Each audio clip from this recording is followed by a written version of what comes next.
இயேசு ஜீவிக்கிறார். சுவிசேஷ ஊழியம் வழங்கும் ஜீவ வார்த்தைகள். கிறிஸ்துவில் பிரியமானவர்களே, ஆண்டவராகிய இயேசு கிறிஸ்து நாமத்தில் உங்களை யாவரையும் அன்போடு வாழ்த்தி வரவிருக்கிறோம். இயேசு ஜீவிக்கிறார் ஊழியத்தின் சார்பாக ஜீவ வார்த்தைகள் நிகழ்ச்சிக்கு வந்திருக்கிறவங்களை கர்த்தர் ஆசீர்வதிப்பாராக. ஒவ்வொரு வாரத்திலும் இதே நேரத்தில் இந்த வார்த்தைகளை கேளுங்கள், அநேகரை கேட்க செய்யுங்கள். ஊழியங்களிலே பயன்படுத்த விரும்பினாலும், எங்களுடைய வெளியீடுகள் தேவையானாலும் எங்களோடு தொடர்பு கொள்ளுங்கள். நாம் ஒருமித்து ஆண்டவருடைய நாமத்தை உயர்த்துவோமாக. இந்த நாட்களிலும் நாம் அறிந்திருக்கிறபடி உலகமெங்கும் இந்த கொரோனா வியாதியினாலே பிடிக்கப்பட்டிருக்கிற ஒரு பயங்கரமான காலகட்டத்துக்குள் நாம் போய் கொண்டிருக்கிறோம். அதற்காக அநேகர் நாம் ஜெபித்து கொண்டிருக்கிறோம்.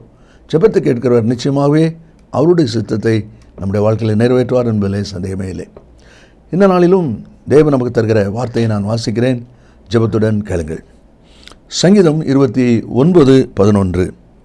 கர்த்தர் தமது ஜனத்துக்கு பலன் கொடுப்பார். கர்த்தர் தமது ஜனத்திற்கு சமாதானம் அருளி அவர்களை ஆசீர்வதிப்பார். கர்த்தர் தம்முடைய ஜனத்துக்கு பலன் கொடுப்பார். இந்த வார்த்தையை கேட்கிற அன்பு நேச பிள்ளைகளே, ஆவியானவர் இன்றைக்கு என்ன ஒரு காரியத்தை நமக்கு கொடுக்கிறார். வாழ்க்கையில் பல பிரச்சனைகள், போராட்டங்கள், பாடுகள், பலவீனங்கள், இப்படிப்பட்ட காரியங்களை நாம் சந்தித்து வருகிறோம். ஒவ்வொருவரும் ஒவ்வொரு விதமான சிலுவையின் பாதையில் நாம் நடந்து செல்லும்படி தேவனால் அழைக்கப்பட்டிருக்கிறோம். அப்படியானால் தேவன் நமக்கு நியமித்திருக்கிற அந்த சிலுவையை சுமந்து செல்வதற்கு நமக்கு பலன் தேவை. இந்த வார்த்தையில் சொல்லப்பட்டிருக்கிறது, கர்த்தர் தம்முடைய ஜனத்துக்கு பலன் கொடுப்பார் என்று பார்க்கிறோம். எதற்கு இந்த பலனை நாம் ஆண்டவருடைய கருத்தில் பெற்றுக்கொள்ள வேண்டும், அல்லது எதற்காக கர்த்தர் தம்முடைய ஜனத்திற்கு பலன் கொடுக்கிறவர் என்பதை வேதாகமத்திலிருந்து சில அனுபவங்களை நாம் வாசிக்க போகிறோம். கிதியோனை பார்த்து ஆண்டவர் சொன்னார், உனக்கு இருக்கிற இந்த பலத்தோடே போ என்று சொன்னார். அப்படியானால் தேவன் தம்முடைய பிள்ளைகளாக நமக்கு அவருடைய பலனை தந்திருக்கிறார். இன்னும் அவர் நம்மை பலப்படுத்துகிற தேவனாகவும் இருக்கிறார் என்பதை நாம் பார்க்கிறோம். சங்கீதக்காரன் 84:5 சொல்லும் பொழுது சொல்கிறார், உம்மிலே பலன் கொள்ளுகிற மனுஷன் பாக்கியவான். உம்மிலே பலன் கொள்ளுகிற மனுஷன் பாக்கியவான். இந்த ஒரு அனுபவம் நமக்கு தேவை என்பதை நாம் அறிந்திருக்கிறோம். இதை தான் பவுல் தன்னுடைய வாழ்க்கையின் அனுபவத்தில் அவர் சொல்லுகிறார். பிலிப்பியர் 4:13, என்னை பலப்படுத்துகிற கிறிஸ்துவனாலே எல்லாவற்றையும் செய்ய எனக்கு பலன் உண்டு. அப்படியானால் கிறிஸ்து என்னை பலப்படுத்தவில்லை என்றால் என்னால் இந்த பாடு நிறைந்த, போராட்டம் நிறைந்த, பிரச்சனை நிறைந்த உலகத்தை நான் கடந்து செல்ல முடியாது. கிறிஸ்து என்னை பலப்படுத்தினால்தான் அதை நான் ஜெயிக்க முடியும் என்று சொல்லி அவர் சொல்வதை நாம் பார்க்கிறோம். இந்த நாளிலும் ஆண்டவர் நமக்கு கொடுக்கிற ஆலோசனை என்ன? கர்த்தர் தம்முடைய ஜனத்துக்கு பலன் கொடுப்பார். எதற்கு இந்த பலன் என்று சொல்லி வேதாகமத்திலிருந்து சில அனுபவங்களை நாம் வாசிக்க போகிறோம். முதலாவது, இந்த பகுதியை குறித்து நாம் வாசிக்கும் போது யோசேப்பினிடத்தில் நாம் இந்த கேள்வி கேட்டால், ஆண்டவர் உனக்கு எதற்கு பலன் கொடுத்திருக்கிறார் என்று சொல்லி கேட்போமானால் அவன் சொல்லுகிற பதிலை நாம் வாசிக்கிறோம். ஆதியாகமம் 39வது அதிகாரத்தில் 9வது வசனத்தில் நாம் வாசிக்கிறோம். அவன் போத்திபார் மனைவியிடத்திலே சொல்லும் பொழுது சொல்லுகிறான், இந்த வீட்டிலே என்னிலே பெரியவன் இல்லை, நீ அவருடைய மனைவியாக இருக்கிறபடியால் உன்னை தவிர வேறொன்றையும் அவர் எனக்கு விலக்கி வைக்கவில்லை. இப்படி இருக்க நான் இத்தனை பெரிய பொல்லாங்குக்கு உடன்பட்டு தேவனுக்கு விரோதமாய் பாவம் செய்வது எப்படி? அப்படியெல்லாம் என்ன சொல்லப்பட்டிருக்கிறது? யோசேப்பு என்ன சொல்லுகிறார்? கர்த்தர் எதற்கு என்னை பலப்படுத்தியிருக்கிறார்? பாவம் செய்யாதிருக்கும்படி. நம்மை சுற்றி பாவங்கள் நெருக்கி கொண்டிருக்கிறது, பாரங்கள் நெருக்கி கொண்டிருக்கிறது. அப்படிப்பட்ட ஒரு உலகத்தில் நாம் வாழ்ந்து கொண்டிருக்கிறோம். இதை அறிந்த யோசேப்பு சொல்லுகிறார், நான் பாவம் செய்யாதபடி கர்த்தர் என்னை பலப்படுத்துகிறார். இந்த வார்த்தை கேட்கிற அன்பு நேச பிள்ளைகளே, உங்களுடைய வாழ்க்கையிலும் கூட இந்த வார்த்தையின் அனுபவம் எவ்விதமாக இருக்கிறது என்பதை நீங்கள் யோசித்து பாருங்கள். ஏனென்றால் சங்கீதக்காரன் தன்னுடைய சங்கீதத்திலே சொல்லும் பொழுது 19ஆம் அதிகாரம் 12வது வசனத்திலே, பாவம் என்னை ஆண்டு உள்ள ஒட்டாதிரும் என்று சொல்கிறான். பாவம் என்னை ஆண்டு உள்ள ஒட்டாதிரும். ஏனென்றால் அப்படிப்பட்ட ஒரு பயங்கரமான ஒரு பாவம் நிறைந்த உலகத்தில் நாம் வாழ்ந்து கொண்டிருக்கிறோம். அதே சங்கீதக்காரன் சொல்கிறார் 40:12, தீமை என்னை சூழ்ந்து கொண்டது. எங்கு பார்த்தாலும் எப்பக்கம் திரும்பினாலும் பிரச்சனைகளும் போராட்டங்களும் பாவம் நிறைந்த அனுபவங்களும் என்னை சூழ்ந்து கொண்டது என்று சொல்லி அவன் சொல்வதை பார்க்கிறோம். 51ஆம் சங்கீதம் 3வது வசனத்தில், என் பாவம் எப்பொழுதும் எனக்கு முன்பாக இருக்கிறது என்று சொல்லி சொல்வதை நாம் அதில் பார்க்கிறோம். அப்படியானால் யோசேப்பு என்ன சொல்லுகிறார்? நான் பாவம் செய்யாதபடி, பாவத்தில் சிக்கிக்கொள்ளாதபடி கர்த்தர் எனக்கு பலன் தந்திருக்கிறார். ஆம், அருமையான கர்த்தருடைய பிள்ளைகளே, ஆண்டவர் தம்முடைய ஜனத்துக்கு பலன் கொடுப்பார். எதற்கு? பாவத்தை ஜெயிப்பதற்கு, பாவத்திலே சிக்கிக்கொள்ளாதபடி நாம் வாழ்வதற்கு. அதைத்தான் பிலேயாம் சொல்லுகிறான். என்னாகமம் 34ஆம் அதிகாரம் 12ஆம் வசனத்தில், பாலாக் ராஜா அனுப்பின ஆட்களை சொல்லும்போது அவன் சொல்லுகிறான், பாலாக், என் வீடு நிறைய வெள்ளியும் பொன்னும் எனக்கு தந்தாலும் நான் என் மனதாய் நன்மையாயிலும் தீமையாயிலும் செய்கிறதற்கு கர்த்தருடைய கட்டளையை நான் மீறக்கூடாது. அவர் என்ன சொன்னாரோ அதை தான் நான் செய்வேன். என்ன அருமையான வார்த்தை, யோசித்து பாருங்கள். அப்படினால கர்த்தருடைய வார்த்தை நான் மீறக்கூடாது. அதுதான் எப்தா சொல்லுகிறார். நியாயாதிபதி 11:35 என் வாயத்திலிருந்து நான் சொல்லிவிட்டேன், அதை நான் மாற்றக்கூடாது. அப்படியானால் பாவம் செய்யாதிருக்க, அதை ஜெயிப்பதற்கு கர்த்தர் எனக்கு பலன் தந்திருக்கிறார் என்று சொல்லி அவன் சொல்வதை பார்க்கிறோம். எரேமியா தீர்க்கதரிசனத்திலே இதே கேள்வியை நாம் கேட்போமானால், ஐயா, கர்த்தர் தம்முடைய ஜனத்துக்கு பலன் கொடுக்கிறவர், உங்களுக்கு இந்த விஷயத்தில் பலன் தந்திருக்கிறார். அவர் சொல்லுகிறார், எரேமியா 10வது அதிகாரம் 19ஆம் வசனத்தில், ஐயோ, நான் நொறுக்கப்பட்டேன், என் காயம் கொடிதாக இருக்கிறது, ஆனாலும் இது நான் சகிக்க வேண்டிய என் நோய். என்ன சொல்லுகிறார்? சகிப்பதற்கு எனக்கு பலன் தருகிறார், சகிப்பதற்கு எனக்கு பலன் தருகிறார். இந்த வார்த்தை கேட்கிற அன்பு நேச பிள்ளைகளே, உங்களுடைய குடும்ப வாழ்க்கை யோசித்து பாருங்கள், அலுவலகத்தை யோசித்து பாருங்கள், நீங்கள் செயல்படுகிற மக்கள் மத்தியில் யோசித்து பாருங்கள். இந்த சகிக்கிற தன்மை இல்லாததினால் எத்தனை குடும்பங்கள் சிதைந்து சின்ன பின்னமாய் கிடக்கிறது. அநேக சமயங்களில் அநேகர் கவுன்சிலிங் சொல்லுகிறார்கள், அதற்காக வருகிறார்கள். காரணம், சகிக்கக்கூடிய தன்மை இல்லாததுனால, ஒருவரை ஒருவர் பொறுத்து போக முடியாததுனால பல குழப்பங்கள் வாழ்க்கையில். எரேமியா சொல்லுகிறார், ஆண்டவர் எனக்கு பலன் கொடுக்கிறார். எதற்கு? சகிப்பதற்கு. இன்றைக்கு இந்த வார்த்தையை கேட்டுக்கொண்டிருக்கிற அன்பு நேச பிள்ளைகளே, உங்களுடைய வாழ்க்கையிலும் கூட, உங்களுடைய குடும்பத்தில், வேலை செய்கிற ஸ்தலங்களிலே உங்களுக்கு விரோதமாய் காரியங்கள் எழும்பி வரும்பொழுது அதை எவ்விதமாய் சகிக்க உங்களால் முடிகிறது என்பதை யோசித்து பாருங்கள். ஆண்டவர் தம்முடைய ஜனத்துக்கு பலன் கொடுப்பார். எதற்கு? சகிப்பதற்கு. சகிப்பதற்கு. அன்பு சகலத்தையும் தாங்கும், சகலத்தையும் நம்பும், சகலத்தையும் சகிக்கும் என்று சொல்லி நம்ம வாசிக்கிறோமே. அதே ஆசீர்வாதத்தை பெற்றுக்கொள்வதற்கு இன்றைக்கி தேவனுடைய பிள்ளைகளை நாமும் அதற்கு ஆயத்தப்பட தேவன் நம்மை அழைத்திருக்கிறார். தாவீது சொல்கிறார், 2 சாமுவேல் 16வது அதிகாரம் 10வது வசனத்தை நான் வாசிக்கும் போது, சிமி அப்படிங்கிற மனுஷன் அவனுக்கு விரோதமாய் பேசுகிற பொழுது அவன் என்ன சொல்கிறான் பாருங்கள். அவன் என்னை தூசிக்கட்டும், தாவீதை தூசிக்க வேண்டும் என்று கர்த்தர் அவனுக்கு சொன்னார். ஆகையால் ஏன் இப்படி செய்கிறாய் என்று கேட்கத்தக்கவன் யார்? தேவையில்லாமல் தூசிக்கிறான், பயங்கரமாக தூசிக்கிறான். அவனோடு கூட சேர்ந்தவங்க சொல்கிறாங்க, ஒரு வார்த்தை சொல்ல அவனை பிடிச்சி கொண்டு வரோம். ஆனால் தாவீது சொல்கிறாரு, கர்த்தர் அவனுக்கு சொல்லியிருக்கிறார், ஆகையால் தூசிக்கிறான். எவ்வளவு எளிதாக அந்த வார்த்தையை தாவீது சொல்கிறான் பாருங்கள். ஏன் இப்படி சொல்ல முடியுது? தேவனிடத்தில் சகிக்கிற அந்த பலனை தாவீது பெற்றிருக்கிறார். இந்த வார்த்தை கேட்கிற அன்பு நேச பிள்ளைகளே, உங்களுக்கு விரோதமாய் பேசுகிறார்களா? காரணமில்லாமல் உங்களுக்கு விரோதமாய் குற்றம் சாட்டுகிறார்களா? நீங்கள் அதை எவ்விதமாய் சகித்து பொறுத்து பொறுமையோடு வருகிறீர்கள்? ஒருவேளை மனுஷ பலத்தினால் இது முடியாது, நிச்சயமாய் முடியாது. அதுக்கு தான் கர்த்தர் பலப்படுத்துகிறார். சகிப்பதற்கு இன்றைக்கு நமக்கு பலம் தேவை. இந்த விஷயத்தில் நீங்கள் இவ்விதமாக இருக்கிறீர்கள் என்பதை யோசித்து பாருங்கள். அதே எரேமியா புலம்பல்ல அவர் சொல்லும் பொழுது 3ஆம் அதிகாரம் 2ஆம் வசனத்தில் அவர் சொல்லுகிறார், அவர் என் வெளிச்சத்திலே அல்ல இருளிலே அழைத்து நடத்தி வந்தார். போகிற பாதை இருளின் பாதையானாலும் வெளிச்சத்தின் பாதை இல்லாமல் இருந்தாலும் என்னை நடத்துகிறவர் கர்த்தர் என்கிற அந்த நிச்சயம் அவர்களை இருக்கிறபடினால் அதை இருளின் பாதையும் சகித்து செல்வதற்கு அவருக்கு பலன் உண்டாகிறது.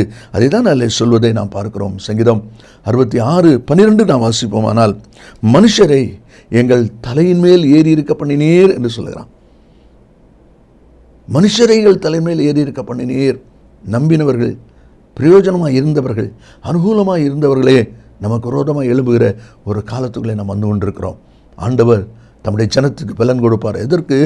சகிப்பதற்கு. உங்களுக்கும் அந்த பலன் தேவை.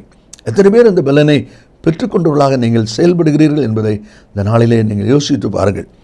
3வது ஒரு அனுபவத்தை நாம் வாசிக்கும்போது, ஆதியாகமம் 22ஆம் அதிகாரத்தில் 3வது வசனத்திலே விதமாய் நாம் வாசிக்கிறோம். ஆபிரகாமிடத்தில் நாம் இதே கேள்வியை நாம் கேட்போமானால், ஆபிரகாம், ஐயா, உமக்கு கர்த்தர் எந்த விதத்தில் பலன் தந்திருக்கிறார் என்று சொல்லுமானால் அவர் நிச்சயமாய் சொல்லுவார். 22ஆம் அதிகாரம் 3வது வசனத்தில் சொல்லப்பட்டிருக்கிறது, ஆபிரகாம் அதிகாலையில் எழுந்து தன் கழுதின் மேல் சேணம் கட்டி தன் வேலைக்காரர்கள் 2 பேரையும் குமாரனையும் கூட்டிக் கொண்டு தகனபலிக்கு கட்டைகளை பிளந்து கொண்டு தேவன் தனக்கு குறித்த இடத்திற்கு புறப்பட்டு போனான். உன்னுடைய குமாரன், ஏகபுதோல நேசகுமாரன் ஈசாக்கை நீ பலி செலுத்த வேண்டும் என்று சொல்லி கர்த்தர் சொல்கிறார். அப்போது கடினமான ஒரு காரியம். 75 வயசில் வாக்கு கொடுக்கிறார், 100 வயசில் பிறக்கிறான். இப்போ கிட்டத்தட்ட ஒரு வயசு 25 கிட்ட ஆகிறது. அப்போ இப்படிப்பட்ட சூழ்நிலையில் அந்த மனுஷனை எப்படி பலி செலுத்த முடியும்? அதுதான் வாசிக்கிறோம். கர்த்தர் தம்முடைய ஜனத்துக்கு பலன் கொடுப்பா. எதுக்கு? என் மகனை பலி செலுத்த ஒப்பு கொடுப்பதற்கு என் தேவன் எனக்கு பலன் கொடுத்தார். இன்னொரு விதத்திலே சொல்லுவோமானால், தேவனுடைய சித்தத்தை என் வாழ்க்கையிலே நிறைவேற்றுவதற்கு எனக்கு பலன் கொடுத்தார். நான் மகனை பலி செலுத்துவது தேவனுடைய சித்தமாக இருக்கிறது, தேவனுடைய வார்த்தை நிறைவேறுதலாக இருக்கிறது.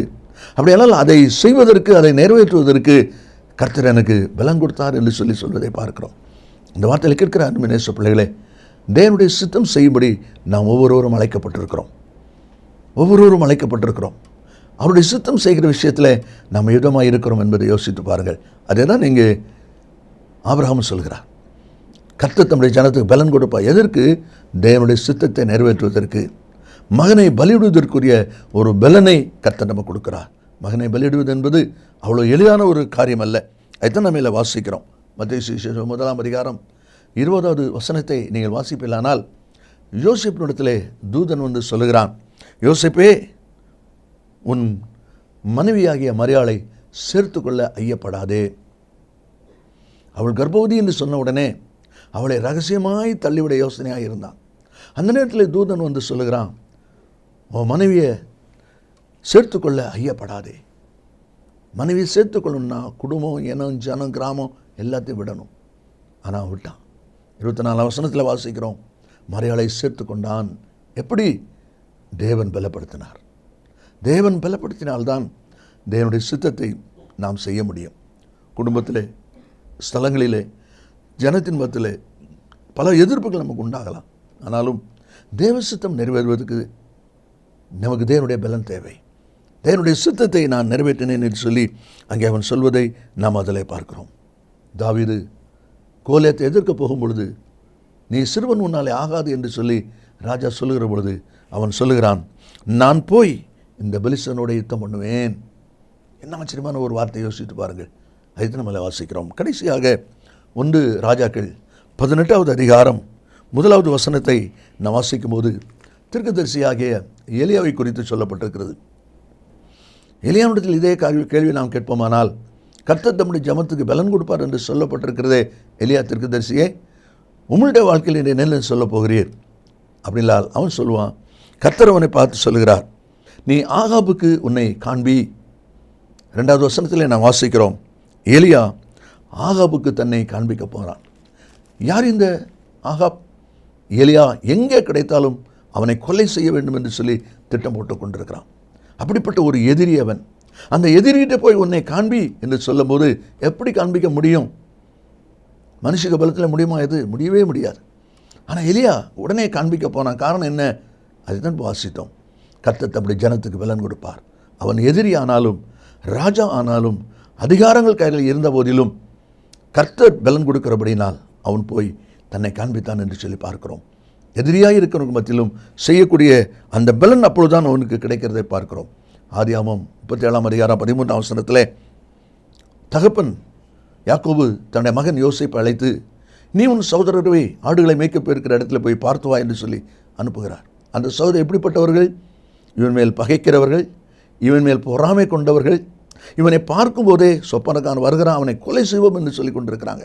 அப்போ அப்படிப்பட்ட நிலைமையில் இருக்கிற அந்த சகோதரர் பார்க்கும்படி தகப்பன் சொல்லுகிறார். யோசேப்பு உடனே புறப்படுகிறார். எப்படி?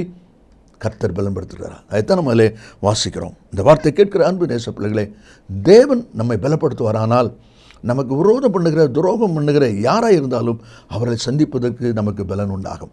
எஸ்தர் 4:16 அவள் சொல்லுகிறாள், யூத குலத்துக்காக சட்டத்தை மீறி நான் ராஜாவிடத்தில் போகிறேன், செத்தாலும் நான் சாகிறேன் என்று சொல்வதை பார்க்கிறோம். எப்படி? தேவனுடைய பலன். அதுதான் நிலை சொல்லப்பட்டிருக்கிறது. கர்த்தர் தம்முடைய ஜனத்துக்கு பலன் கொடுப்பார். எதற்கு பலன் கொடுக்கிறார்? 4 அனுபவங்கள். முதலாவது, பாவத்தை ஜெயிப்பதற்கு, பாவத்தில் சிக்கிக்கொள்ளாமல் இருப்பதற்கு நமக்கு பலன் கொடுக்கிறார். 2வது, நம்முடைய வாழ்க்கையில் வருகிற சோதனை, வேதனை, காரியங்களை சகித்து செல்வதற்கு நமக்கு பலன் கொடுக்கிறார்.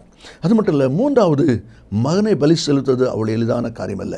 அதுதான் தேவனுடைய சித்தமாக இருக்கிறபடினால் அந்த சித்தத்தை நிறைவேற்றுவதற்கு தேவன் பலன் கொடுக்கிறார். அதே போல் கடைசியிலே ஆகாப் எதிரியாக இருந்தாலும் அவனை சந்திக்க வேண்டும் என்று சொல்லி கர்த்தர் சொல்லும் பொழுது அதை சந்திக்க புறப்படுகிறானே, அது தேவனுடைய பலன். இந்த வார்த்தை கேட்கிற அன்பு நேச பிள்ளைகளே, நீங்களும் தேவனால் பலப்படுத்தப்பட்டவர் தானா என்பதை சிந்தித்து பாருங்கள். இயேசு சீக்கிரம் வரப்போகிறான். நாம் ஜெபிப்போமா? நல்ல பிதாவை நன்றியோடு துதிக்கிறோம். உம்முடைய வார்த்தை ஆமென்றும் ஆமெனும் இருப்பதற்காய் ஸ்தோத்திரம். இந்த வார்த்தை கேட்கிற ஒவ்வொரு பிள்ளைகளும் உம்மால் பலன் அடைந்து உமக்கு சாட்சியாக இருக்க கர்த்தர் உதவி செய்வீராக. இயேசுவின் நாமத்தில் பிதாவே, ஆமேன் ஆமேன். கர்த்தர் உங்களை ஆசீர்வதிப்பாராக. ஆமேன். மேலும் விவரங்களுக்கும் உங்கள் ஜெப தேவைகளுக்கும் நீங்கள் எங்களோடு தொடர்பு கொள்ள வேண்டிய முகவரி ஜீசஸ் லிவ்ஸ் காஸ்பல் மினிஸ்ட்ரீஸ், சகோதரர் John M Jeyaraj, 123A Dohnavur road, Mavadi, Nellai மாவட்டம், தென்னிந்தியா 627107.